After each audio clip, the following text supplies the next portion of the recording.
En esta sesión, en la segunda sesión, empezaremos a realizar las relaciones hispano-turcas en el siglo XX, y empezando con la guerra de independencia de la República Turca, y cómo veían los españoles la guerra de independencia, estos movimientos de independencia, porque últimamente con nuevos datos y con los nuevos documentos que sacamos a la luz, y encontramos que había muchas más naciones de lo que pensábamos en Estambul y en Ankara. Por ejemplo, había un caso de los japoneses, un delegado japonés que estaba en Cihangir y que también venían a Ankara y viajaban entre los dos estados, entre comillas.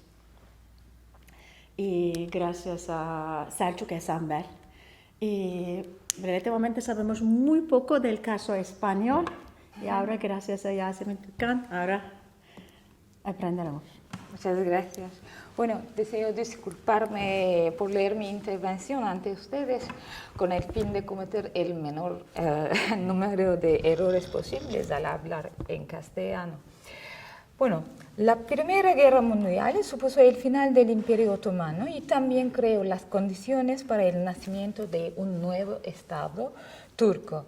España, que declaró su neutralidad desde el inicio de la guerra, mantuvo su misión diplomática en tierras otomanas a lo largo del conflicto, asumiendo la tarea de representar los derechos e intereses tanto de las potencias aliadas como de las centrales.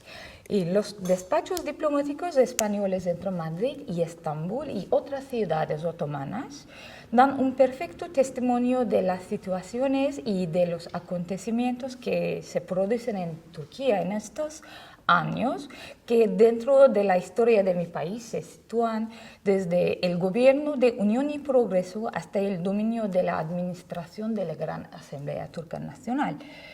Las informaciones de los diplomáticos y cónsules españoles se extienden desde los sucesos de la Primera Guerra Mundial y además del momento de armisticio de Mudros y la época de lo que se predomina en la historiografía turca, la lucha nacional. Entre los acontecimientos que sobresalen en los despachos diplomáticos que conservamos en la actualidad, se encuentran reseñados perfectamente el desarrollo y las prácticas del nacionalismo turco en periodos mencionados. En esta presentación pretendo reflexionar sobre las interpretaciones y la percepción de la diplomacia española sobre este tema en las cambiantes condiciones políticas y administrativas desde la preguerra hasta la Conferencia de la Paz de Lausana. Bueno, el turquismo como movimiento intelectual se remonta a la década de 1880 y gana peso a partir de las guerras de los Balcanes hasta convertirse en un factor muy importante en las políticas gubernamentales de los últimos gabinetes del Imperio Otomano.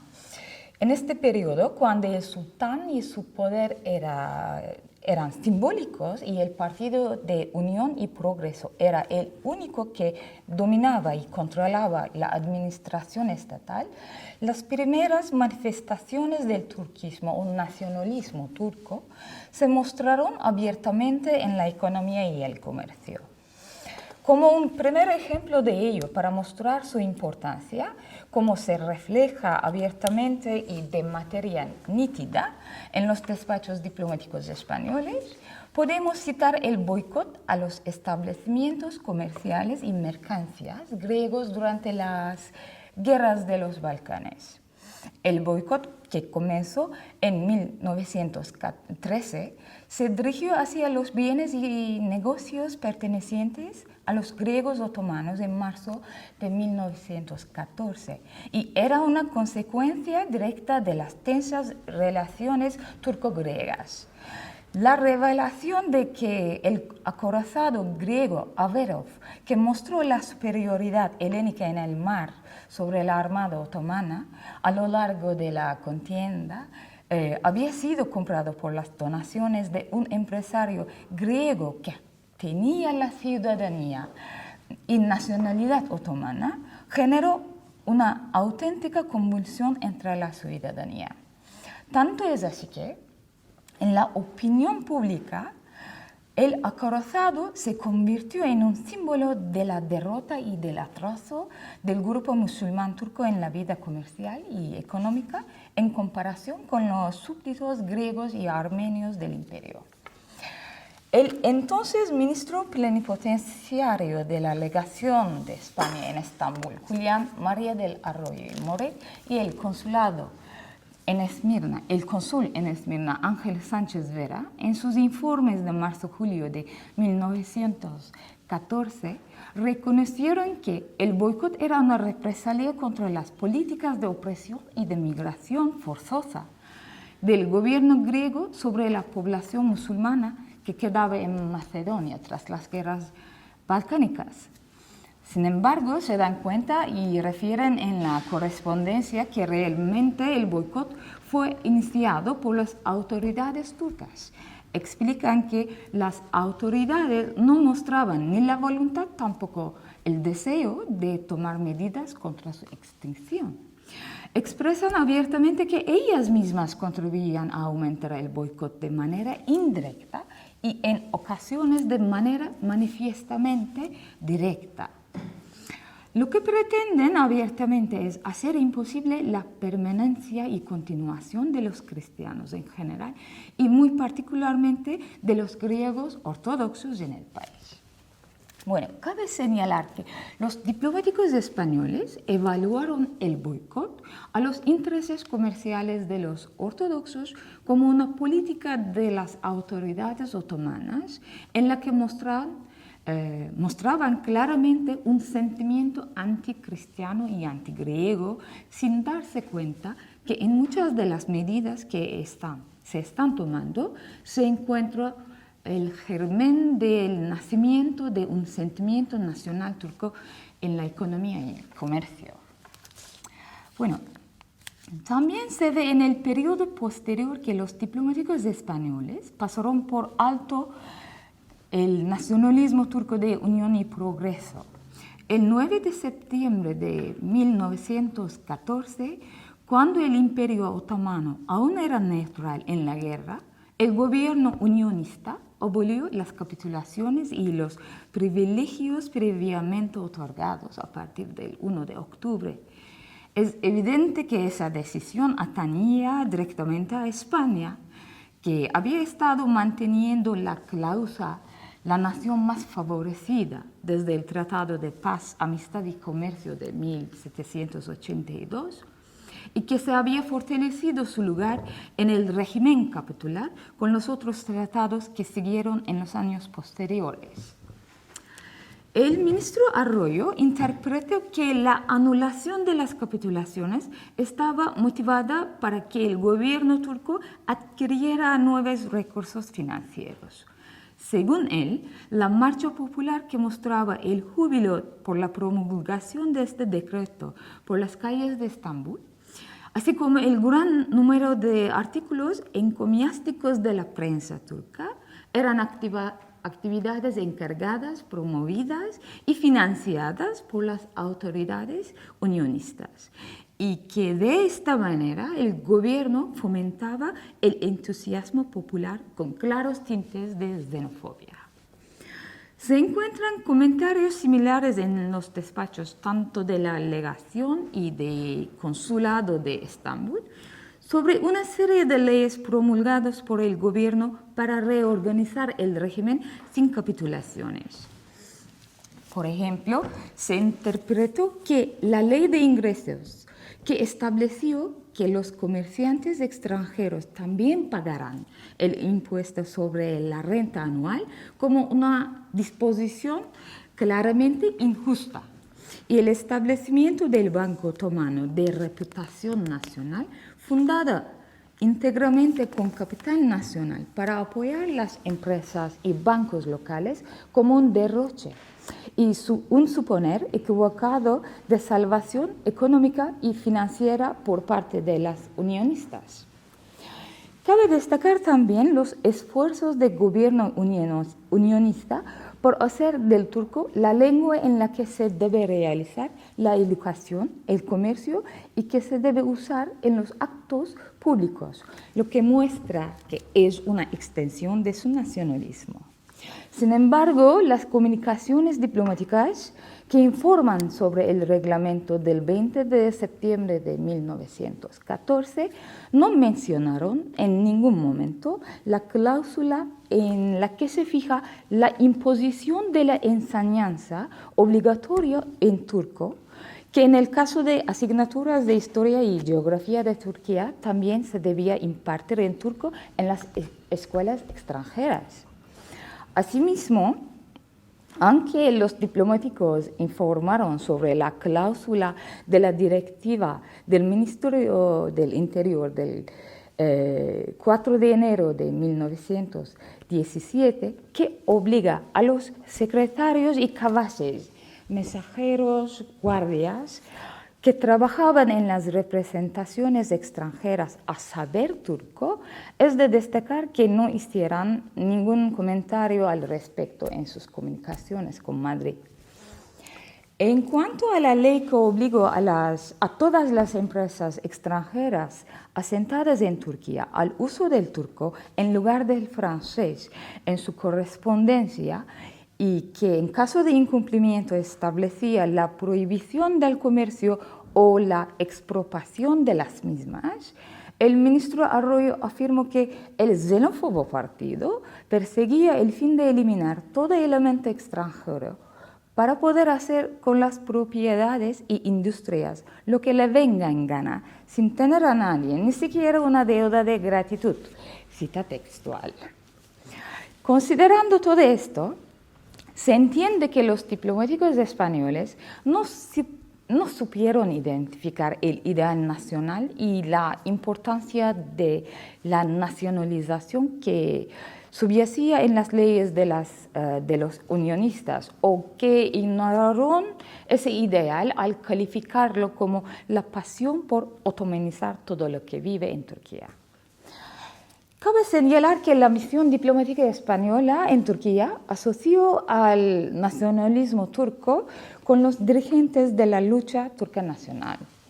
Eso se puede atribuir a la incapacidad de los gobiernos otomanos para mostrar una fuerza de voluntad nacional después de la derrota de la Primera Guerra Mundial y la fuga de los líderes del Partido de Unión y Progreso tras el armisticio de Mudros. En palabras del entonces ministro plenipotenciario de la legación, Juan Salvat Ibest, los gobiernos otomanos establecidos en este periodo eran dóciles y dejaron el Estado en manos de la Entente.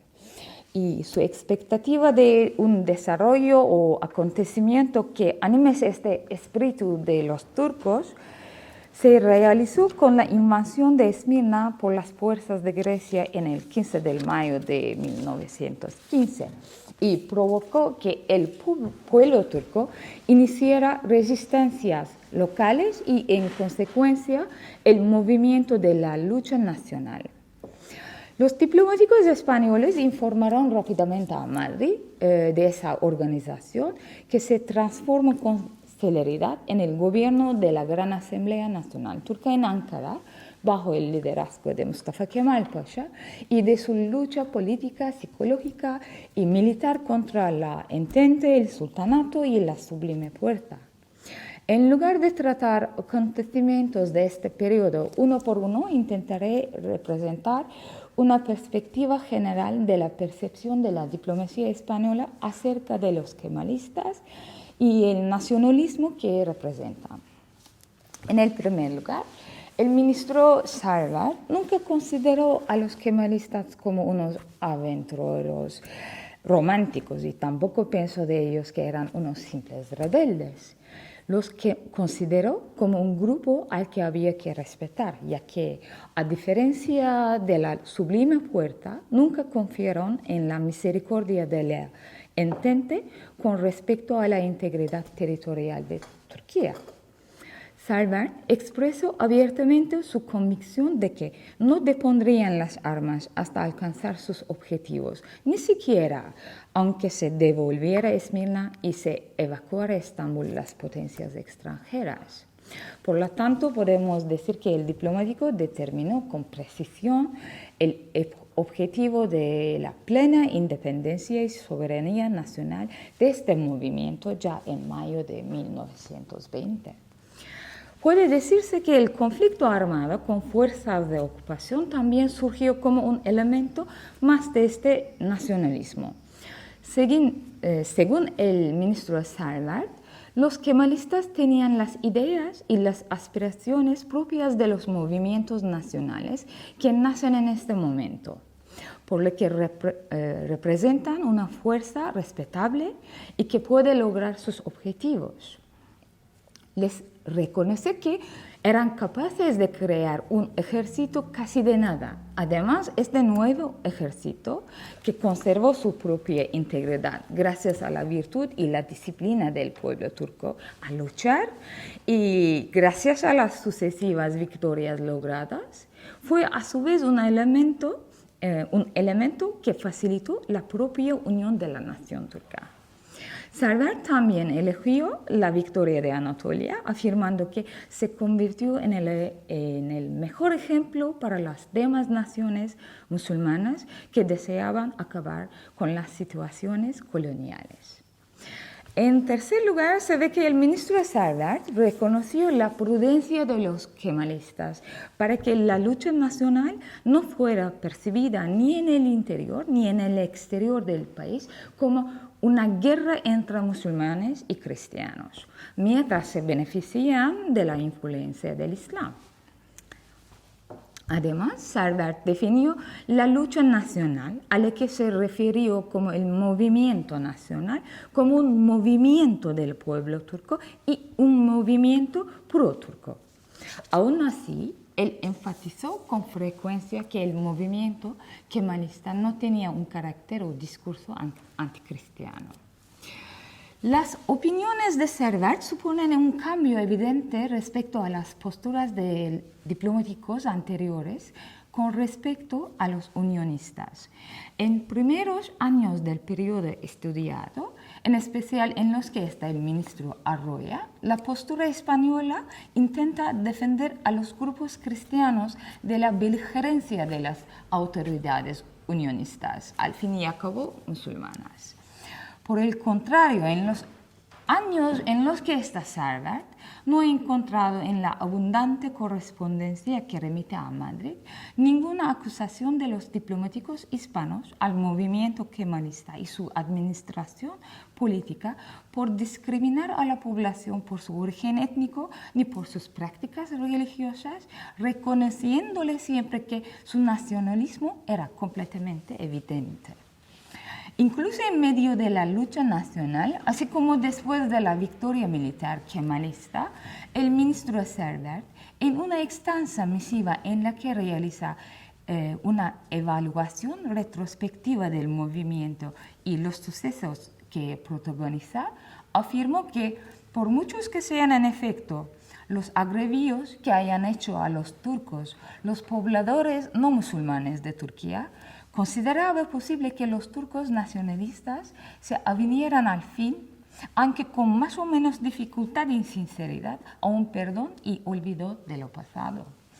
Estos y otros informes revelan que la nación turca y el nacionalismo turco ganaron prestigio a los ojos de la diplomacia española durante los años de la lucha nacional, hasta que llegó a la agenda la Conferencia de Paz de Lausana. El mundo diplomático español en Turquía mantiene un evidente respeto hacia lo que representa el kemalismo. Sin embargo, el ministro Salvard cambia completamente de opinión y de posición con respecto a la comprensión demostrada hacia la lucha nacional y sus líderes cuando la Gran Asamblea Nacional abolió el sultanato antes de la conferencia. Sarvert argumentó que, al contrario que la Asamblea reclamaba, no había tal soberanía popular, sino la que los kemalistas se han arrogado, y que el pueblo turco no se unió al movimiento nacional voluntariamente, sino exclusivamente por la necesidad de hacer frente a las invasiones, leyes y sanciones que se le imponían. Una de las explicaciones que se puede dar a este cambio de postura de la legación española, quizá la más plausible, es que la abolición del sultanato, medida que es tildada como un grave error por Sarvert, está analizando según claves de política estrictamente española, por no poner en cuestión el régimen monárquico constitucional del Estado español. En resumen, cuando analizamos todo este proceso de manera general y somera, se puede afirmar que la diplomacia española, asentada en Estambul, Esmirna y también en Mersin, tuvo percepción negativa del nacionalismo de los unionistas. Siempre se realizaron críticas al favorecer a una sola nación definida por una religión y un origen lingüístico y étnico concreto en un imperio que se había siempre distinguido por ser multinacional y plurinacional. La crítica a los unionistas no es ajena a que su política y ideas resultan muy negativas para los intereses comerciales de España en esta parte del Mediterráneo, además de que la diplomacia española desde la época moderna siempre había intentado defender a los grupos cristianos asentados en el Imperio Otomano y en especial en los santos lugares. De otro lado, en un periodo en que los imperios se derrumbaron tras la Primera Guerra Mundial, se ve que la lucha nacional turca y el nacionalismo que representa fueron recibidos en un modo más positivo, incluso con respeto y ciertos elogios por parte de la diplomacia española. Se reconoce una serie de virtudes a Mustafa Kemal por intentar expulsar a los invasores de su territorio, además de intentar unificar el país. Bueno, muchas gracias por su atención. Muchas gracias. Desconocíamos esta perspectiva española de la lucha nacional, de la lucha independiente. Y también el nacionalismo. Muchas gracias. Con la nueva documentación, por supuesto. Gracias. Y ahora llegamos a la última faceta, última etapa de las relaciones con Carmen Rodríguez López. Y saltamos un siglo y llegamos al año 2014 y vemos los últimos 15 años de las relaciones con los discursos geopolíticos analizados a 3 niveles diferentes. Y le damos la palabra a Carmen. Muchas gracias. ¿Utilizo el micrófono? Ay, perdón. Ay, gracias.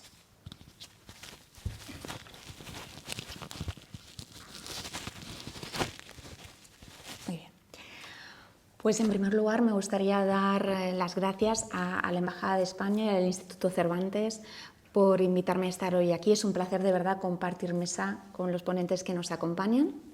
Y mi conferencia pues, va a tener un enfoque muy actual, porque se va a centrar en los enfoques geopolíticos, en las visiones geopolíticas que tiene la élite española hacia Turquía y la élite turca hacia España en el marco temporal 2014-2022.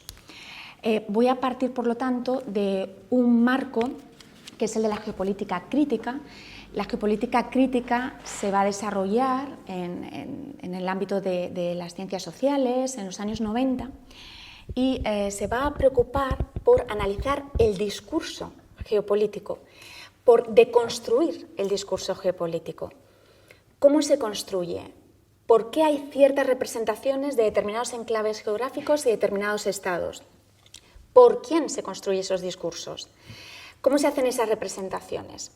Por lo tanto, vamos a hacer un trabajo, como digo, de deconstrucción narrativa de estas visiones geopolíticas.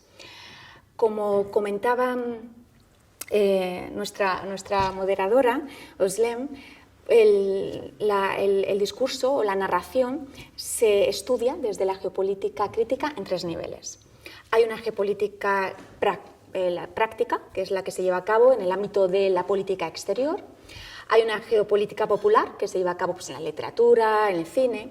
Y hay una geopolítica formal, que se produce en el ámbito académico. Pues bien, yo voy a centrar mi charla en el ámbito de la geopolítica práctica. Es decir, cuál es la visión que se va a tener desde, como decía, la élite dirigente española hacia Turquía y desde la élite dirigente turca hacia España, concretamente en lo que acuñamos como códigos geopolíticos. Bien, ¿en qué consisten los códigos geopolíticos? Son las percepciones o narrativas que se crean hacia determinados estados, situando a aquellos estados que son amigos, aquellos estados que son enemigos, que explican qué hay que hacer para mantener a los estados amigos cerca, qué habría que hacer para neutralizar a los estados enemigos o rivales y cómo se justifica toda esta narrativa.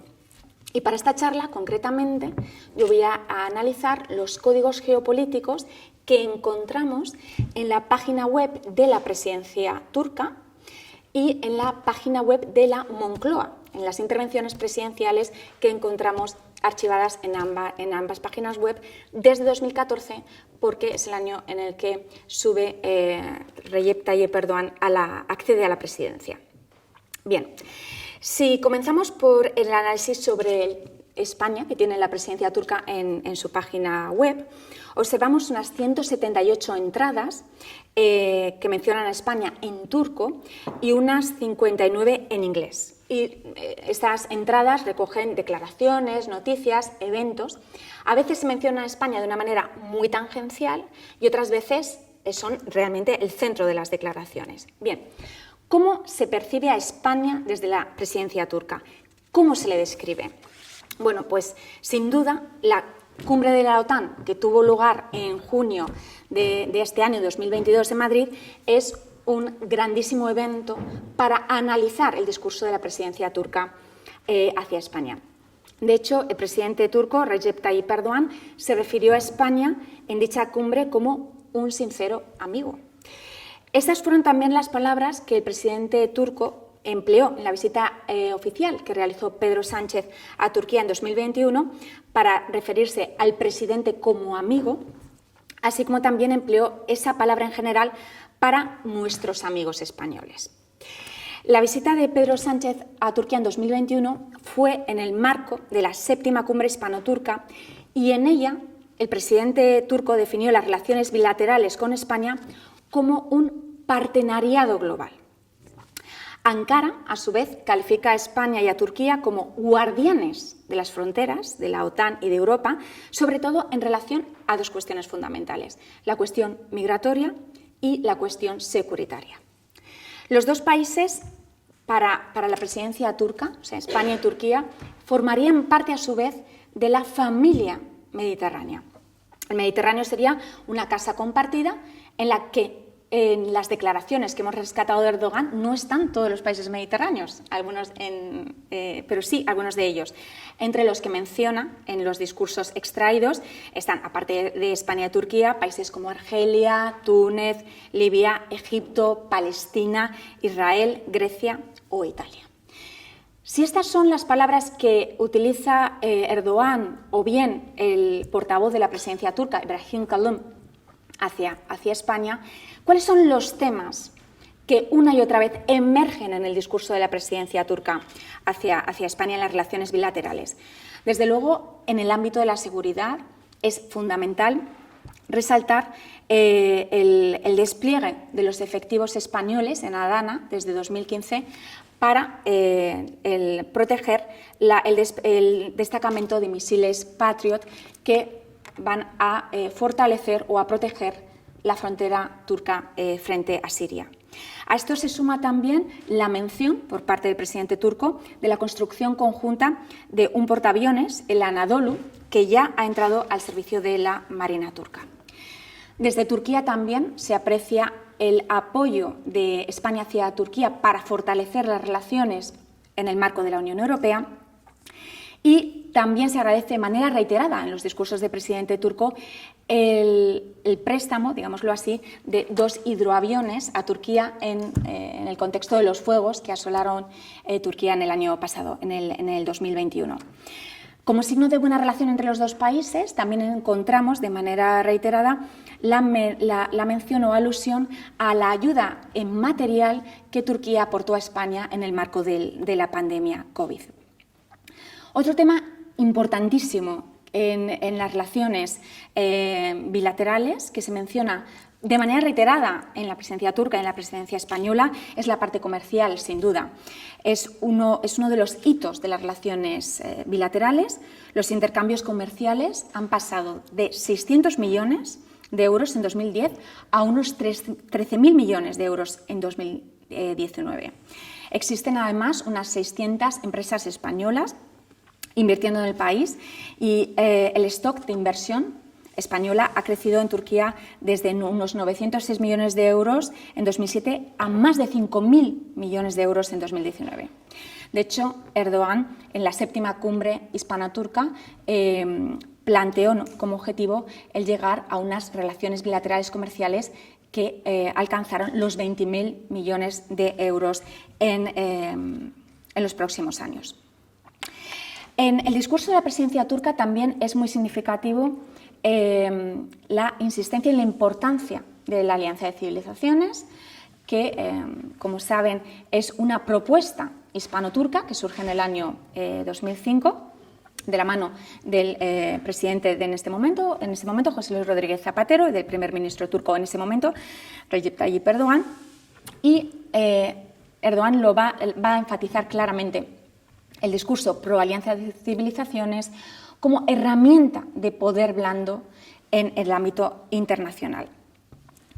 Y me gustaría concluir con la parte turca comentando que en el discurso de la presidencia de la República encontramos, y no solo por parte de Turquía, también por parte de España, podríamos decir que no hay prácticamente mención al pasado imperial de los dos países. Pero sí que encontramos en la presidencia turca menciones a la acogida de los judíos sefardíes expulsados de la península ibérica en 1492, porque esto refuerza la narrativa histórica que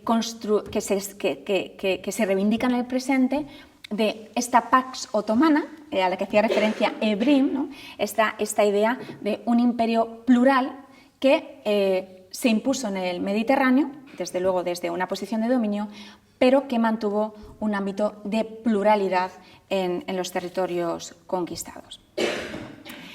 Bien, respecto a la presidencia española, mencionar en primer lugar también que nos encontramos con dos presidentes en esta época.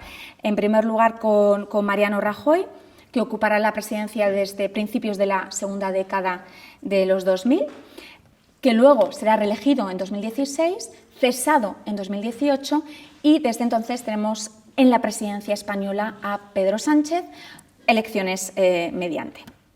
Bien, desde el discurso de la presidencia española, en la etapa de Rajoy,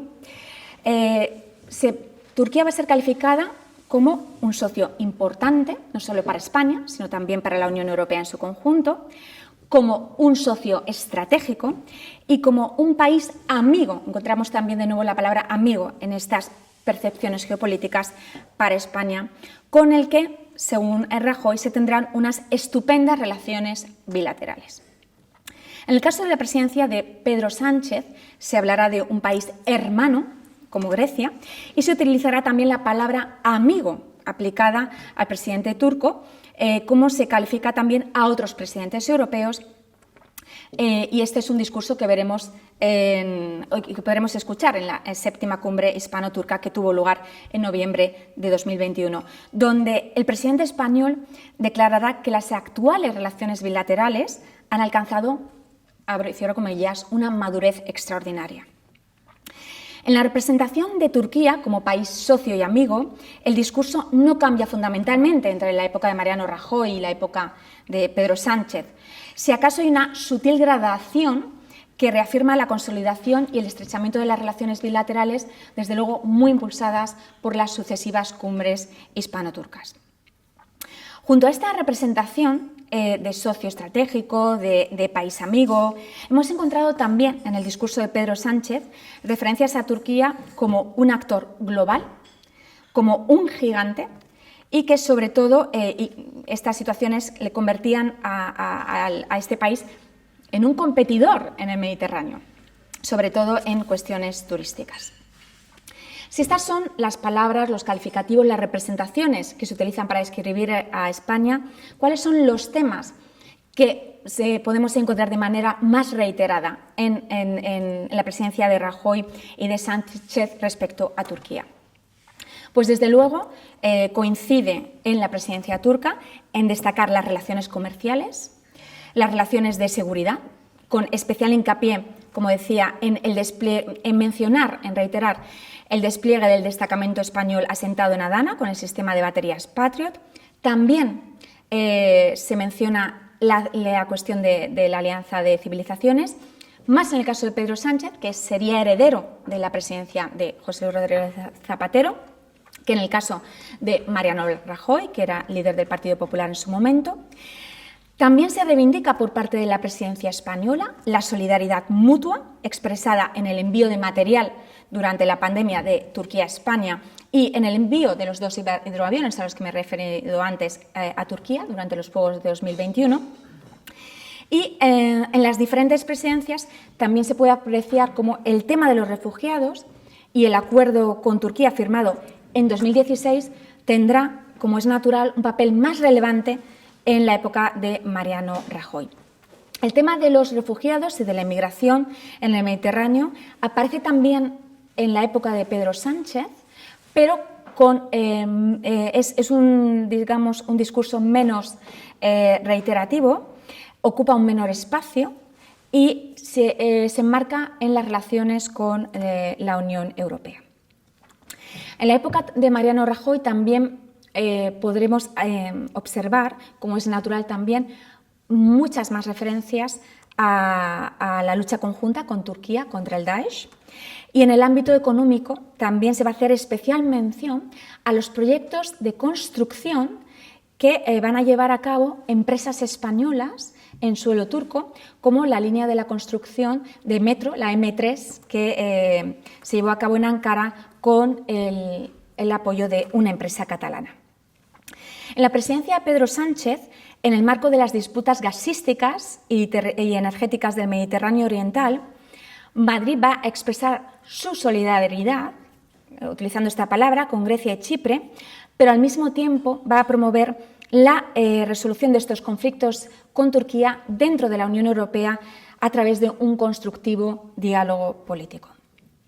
Para concluir, indicar que en el ámbito de los códigos geopolíticos España y Turquía se perciben sin duda como estados aliados, como estados amigos, cuyos principales ejes de acción conjunta se encuadran en estrategias de seguridad en el marco de la OTAN, en fuertes y crecientes relaciones económicas bilaterales y en el desarrollo de una plataforma internacional como es la Alianza de Civilizaciones. A su vez, esta relación se refuerza en el marco de la Unión Europea, donde España apoya la adhesión a Turquía y un diálogo constructivo para las cuestiones más conflictivas. Como vemos, las visiones geopolíticas no son estáticas, evolucionan a lo largo del tiempo. Estas van a depender también de las propias identidades geopolíticas que los países construyen sobre sus propios estados-nación y también, por supuesto, va a depender del contexto internacional. Por eso es notable señalar, y yo creo que así ya también cerramos todas estas ponencias, que las visiones geopolíticas actuales de la élite dirigente turca y española hacia el país contraparte mantiene un hilo de continuidad con el cambio de paradigma que se va a producir en las relaciones hispano-otomanas en el siglo XVIII, donde se pasará de esa visión que hemos oído en nuestros colegas en las mesas anteriores, en las que se habla de respecto al otro con palabras como enemigo, infiel en el Mediterráneo, a una nueva etapa, a partir del XVIII, sentada o centrada en intereses comerciales, securitarios, pero también en una estimulante curiosidad por el otro, entre comillas, como se ha mencionado también, la tourquerie, ¿no? Esa, de verdad, una genuina curiosidad por ese otro actor que hasta hace muy poco era percibido de una manera tan negativa, que se va a plasmar en la mencionada literatura de viajes, pero también en la firma de nuevos tratados diplomáticos y en el establecimiento de redes diplomáticas permanentes entre los dos países. Muchas gracias. Quiero preguntar por la alianza de civilizaciones. En su momento parece que España y Turquía fueron los actores principales. ¿Quedó? ¿Qué hay? ¿Si queda algún rastro? ¿Si nada de eso? Pues la Alianza de Civilizaciones nace en el 2005 como, digamos, reacción a las visiones huntingtonianas, ¿no?, del choque de civilizaciones. La idea es, desde luego, crear un nuevo marco internacional, una nueva plataforma internacional. En este ámbito, Turquía va a ser muy interesante porque, desde el punto de vista geopolítico, lo que va a desarrollar es una narrativa que va a, digamos, a poner en valor la identidad musulmana de Turquía, que hasta entonces era algo que no se había reivindicado en general por parte de la élite turca en épocas anteriores.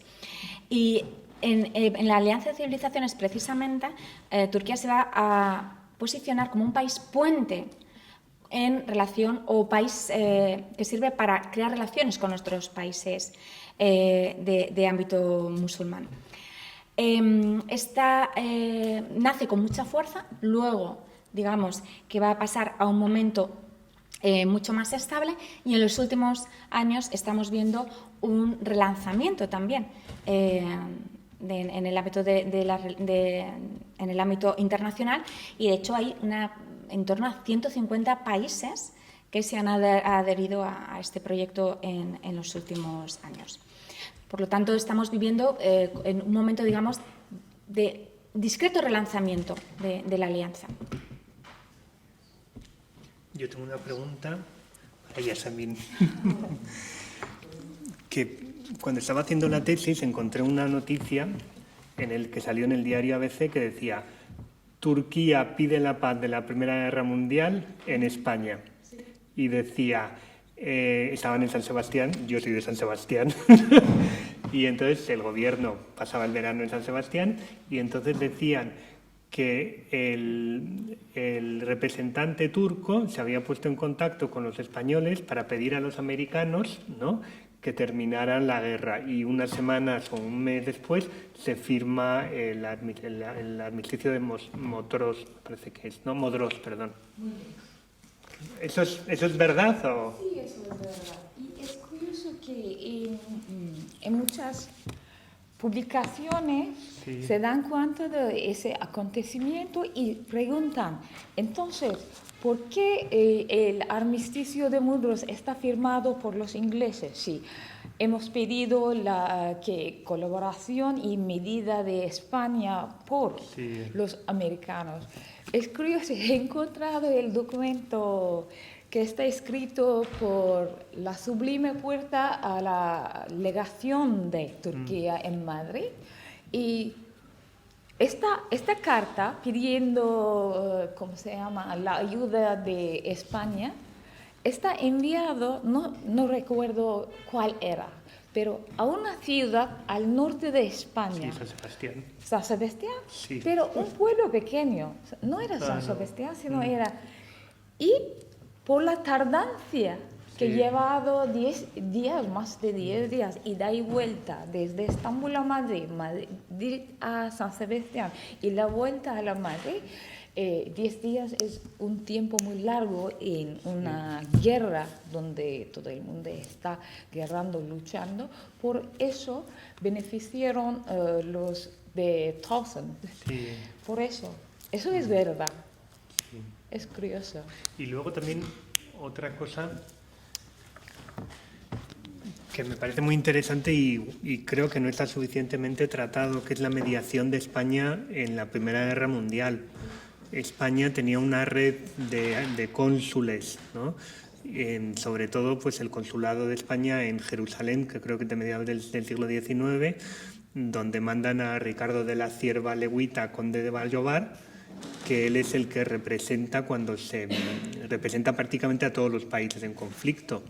Primero, o sea, representa incluso los intereses italianos, porque ya ven que Italia va a entrar con los aliados, y luego a los alemanes y los austríacos, y también el consulado de España en Damasco, donde está Vicente Amigo, que aparece en los 7 pilares de la sabiduría de D.H. Lawrence, ¿no? Que dice que aparece un señor ahí muy raro, un español, que representaba 17 países en conflicto. Eso es verdad. España representa más de ¿cuánto ha dicho? 17, creo recordar, no estoy muy seguro. Creo que puede ser más, es que hay proteges Sí. de otras naciones que están también protegidos por España, por la legación de España. España, yo digo en mi tesis, estaba neutral, fuera de la guerra, pero era en la mitad de la guerra. Es que tanto como los aliados protegían los intereses y ambos comerciales y políticos de los centrales también, estaba en la mitad. Por un lado era cristiano, era muy cerca al europeo. De otro lado, especialmente en el periodo de armisticio de Mudros, está más cerca a los turcos. Es que los ingleses, los aliados, no dejaron que España se beneficiara de las capitulaciones que estaban repromulgados por los aliados en estos 4 años. Y España, yo veo que los ministros tienen un reproche, un resentimiento muy obvio hacia los aliados y dice que las naciones neutrales están castigados por no luchar a sus lados. Lo veamos, aunque pertenece a Europa, un país de la Liga Europa, cuando los intereses se chocan, puede ser fuera de la Liga también. Eso es verdad. Ya. ¿Más preguntas? ¿Más comentarios?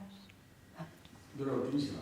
Fernando, antes has comentado un poco que todos los hechos que narrabas desencadenan un florecimiento de la literatura de viajes. Se lo pregunto a nuestros amigos turcos, no es la pregunta, sino más bien a quien quiera delante de nuestros amigos turcos. Y es si la Turquía de la época se reconocía ese elemento oriental en España, que sabemos que los viajeros ingleses y franceses quedan deslumbrados por esa herencia de la Alhambra y tal, si ese elemento oriental llamaba la atención al turco, o si era más práctico, como Héctor hablaba muy bien, lo que buscaba era la seguridad y buscaba el comercio y otros elementos, ¿no? Es decir, si ese elemento romántico estaba en esa reconciliación, vamos a llamarla, entre los dos imperios.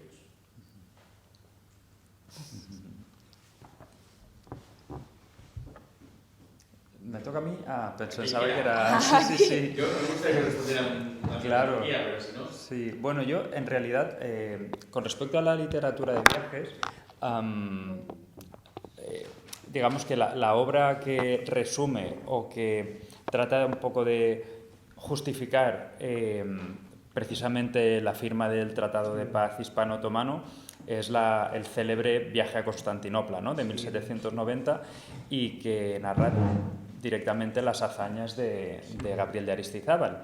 Entonces, desde luego, desde el punto de vista español, yo diría, y si no, Pablo, corrígeme, que se trata de la primera vez que se escribe una obra al uso, digamos, en otros países como Francia o como Gran Bretaña, ¿no?, donde era bastante habitual que la aristocracia de aquellos países viajasen por los territorios otomanos y después escribiese literatura de viajes. Pues en este caso, el Viaje a Constantinopla de José Moreno de 1790, más allá de esa parte romántica, ¿no?, que toda literatura de viajes de finales del 18 le quiere dar, creo que se hizo con una intención muy clara por parte de la Corte de Madrid y en concreto de Floridablanca, para justificar ante la sociedad española este cambio, este punto de inflexión en la política exterior española que supuso,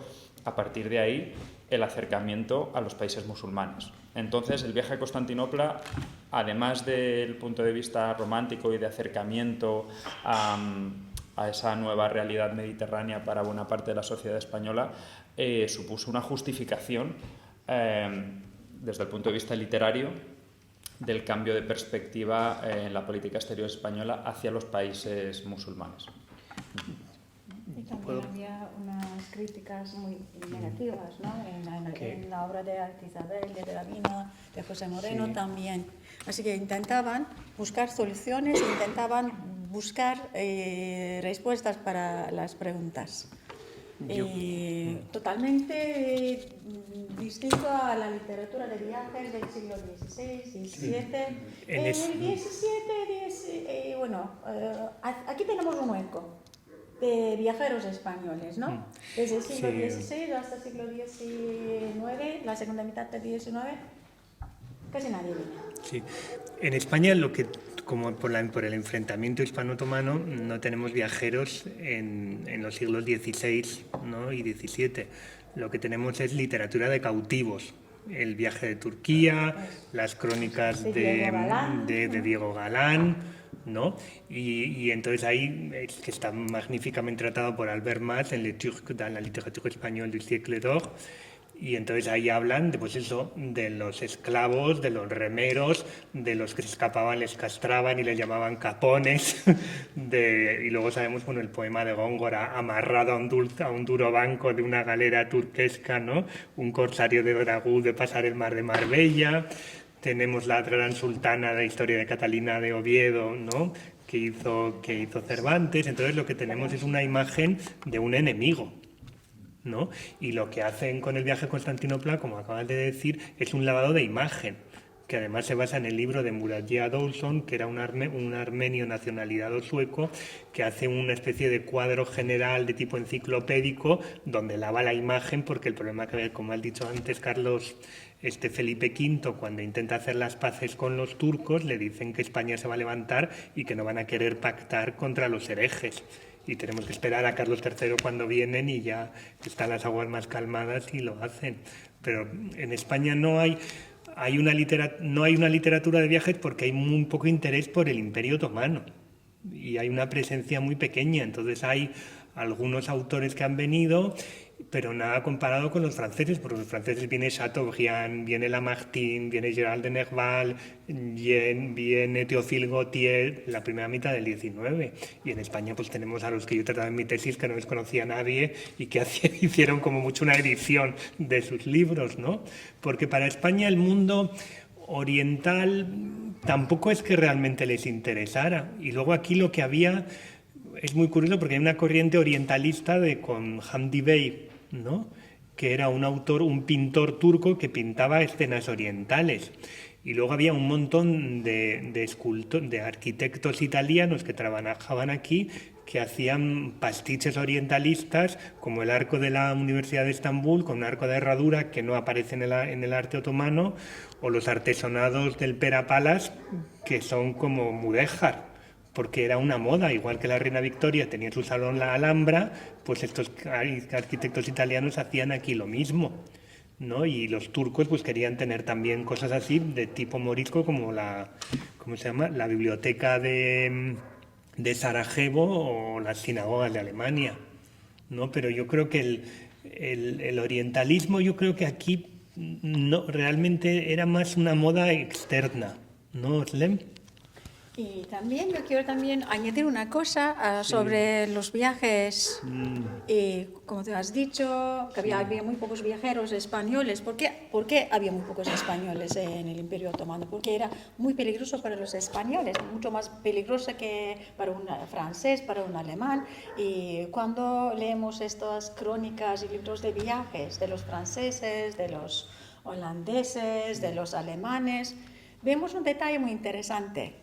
Si venía un español, no para pasar por el Imperio Otomano o para ir directamente a Estambul, a Constantinopla para ir a Tierra Santa, ¿no? Tenía que cambiar de nombre. Si se llamaba Alberto, cambiaba de nombre y cogía un nombre alemán, Albert, o francés, Albert. Y era muy peligroso viajar dentro del imperio siendo un español. Por eso los españoles no querían correr este riesgo de pasar por el imperio otomano. Así que preferían llegar a Venecia, coger un barco, saltando de barco a barco, llegar a Jaffa, de ahí pasar a Tierra Santa. Antes del Tratado de Paz de Comercio. Eso, me refiero al siglo XVI y la primera mitad, digamos, del siglo XVII. Sí, por eso cuando Bouligny le manda a Florida Blanca, en las cartas le deja que vaya como comerciante, que no desvele su identidad, porque como este era medio francés y tal, piensa que va a pasar más desapercibido un comerciante hispano-francés que un representante español. Sí, tenemos muchos documentos de la gente que viajaba disfrazada. Sí, como De Alibey. profesión, de nacionalidad, de traje. Sí, es un capítulo. Vale, muchas gracias. Aquí podemos cerrar la sesión, si nadie quiere añadir más. Y así que deseamos muchos más años de paz entre las dos naciones. Muchas gracias por todo. Gracias.